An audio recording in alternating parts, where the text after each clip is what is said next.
بسم اللہ الرحمن الرحیم۔ ناظرین کرام، اللہ کی توفیق سے سورہ البقرہ کا ترجمہ اور تفسیر جاری و ساری ہے۔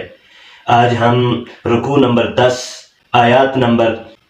83 تا 86 کا ترجمہ اور تفسیر کریں گے۔ ان آیات میں مالک قدوس نے بنی اسرائیل سے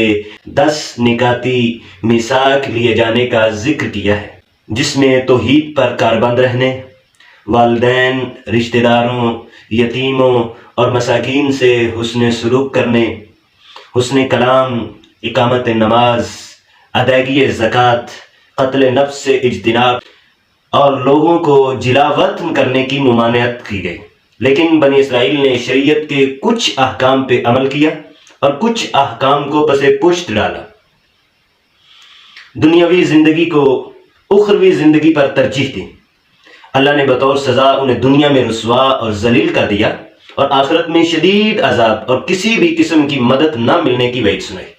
آئیے پڑھتے ہیں، بسم اللہ الرحمن الرحیم۔ وَإِذْ أَخَذْنَا مِيثَاقَ بَنِي إِسْرَائِيلَ،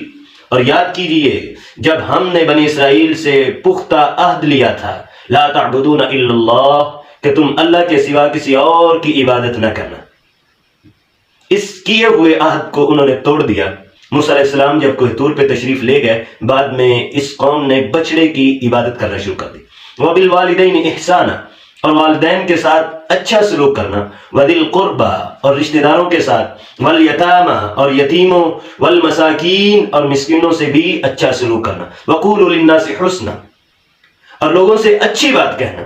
وَأَقِيمُوا الصَّلَاةَ، اور نماز قائم کرنا، وَآتُوا الزَّكَاةَ، اور زکوٰۃ ادا کرنا، ثُمَّ تَوَلَّيْتُمْ إِلَّا قَلِيلًا مِنكُمْ، پھر تم میں سے چند کے سوا باقی سب اس عہد سے پھر گئے،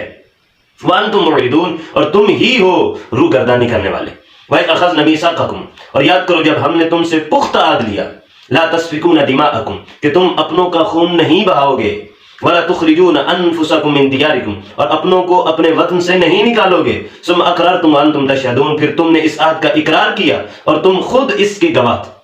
مدینہ کے گرد و نواح میں یہودیوں کے قبائل بستے تھے، اور مدینے کے جو اصل باشندے تھے، اوس اور خزرج، یہ مختلف قبائل اوس اور خزرج میں سے ہر ایک کے علیحدہ علیحدہ حلیف بن گئے۔ ان میں جب جنگ کی چنگاری یہ بھڑکاتے، پھر ایک دوسرے کے حلیف کی مد مقابل میں جب یہ آتے تو اپنے ہی بھائی لوگوں کا یہ خون کرتے۔ ان میں سے جو لوگ قیدی ہو جاتے، بعد میں اپنے پاس سے روپے پیسہ اکٹھا کر کے ان کو قید سے بچا لیتے، یعنی شریعت کے ایک حکم کو نہ مانتے اور ایک حکم پہ عمل کرتے۔ شریعت نے یہ حکم دیا تھا کہ آپس میں جنگ بندی نہ کرو، لیکن انہوں نے جنگ شروع کی۔ بعد میں جب اپنے لوگ قیدی ہو جاتے ان کو چھڑانے کے لیے کہ ان کو ہم نے وطن بدر نہیں کرنا،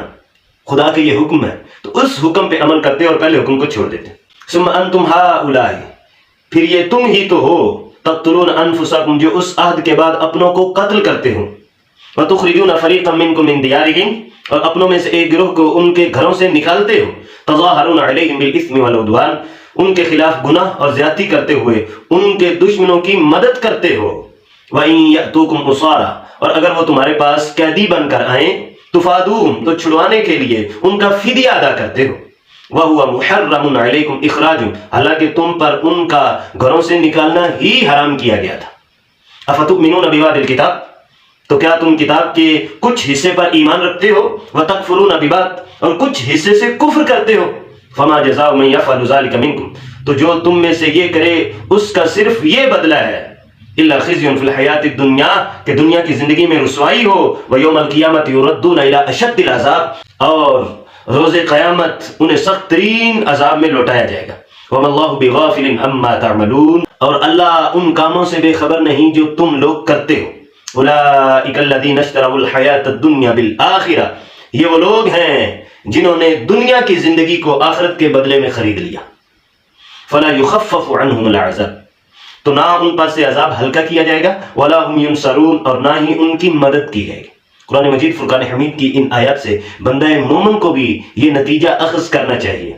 کہ کہیں نفس کی اتباع میں میرے ساتھ بھی معاملہ ایسا تو نہیں کہ میں شریعت کے بعض احکام مان لیتا ہوں جو آسان ہے یا جو نفس قبول کرتا ہے، اور کچھ احکام جو نفس کہتا ہے کہ اس کو نہ مانو، اگر مانو گے تو سراسر گھاٹا ہو جائے گا، خسارہ ہو جائے گا، نقصان ہوگا اور تو کہیں کا نہیں رہے گا۔